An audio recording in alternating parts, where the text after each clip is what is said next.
I was very lucky in having Julian working for us as a chef at Hambleton. He's a passionate baker whose family have been bakers for many generations.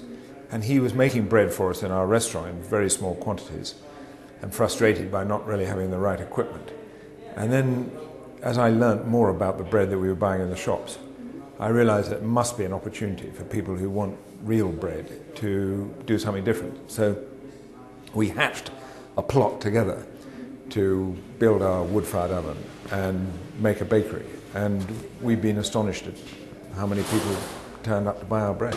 We buy from craftsmen. The people who produce the wheat charge a reasonable amount for their product that they need to charge. And what we do is we take that.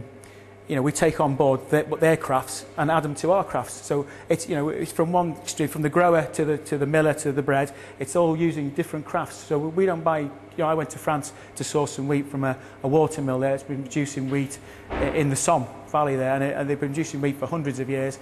And they're experts at what they do. They know what they're doing. They know where they buy the wheat from. They know the wheat for where they are in northern France isn't very good, so they buy it from the Picardy region where the wheat is very, very good and the weather's good. Perfect bread making wheat. So they know all this. They've got the experience. So I buy from them. They have that skill. I have my skills.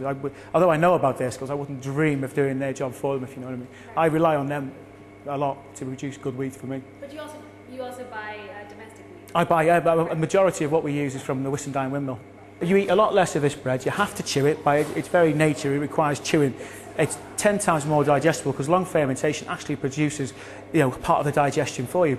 So what you're getting is a bread that's easily digestible. So anyone with a wheat intolerance can eat 100% wheat breads quite easily. I mean, they do. They often tell us how they're managing much better with our bread than they are with the other breads. And it's chemical free. We refuse to use any chemicals in any of the breads. We really do keep to the basic ingredients. And just by using our methods, which are long fermentations, that's what produces good bread. You can take a normal bread recipe and long ferment it and see the difference it produces in flavour. The yeast feeds on the sugar, so the sweetness in the wheat drops slightly, but it brings out more flavours, an acidic flavour if you like, so it balances better. You get a much better bread.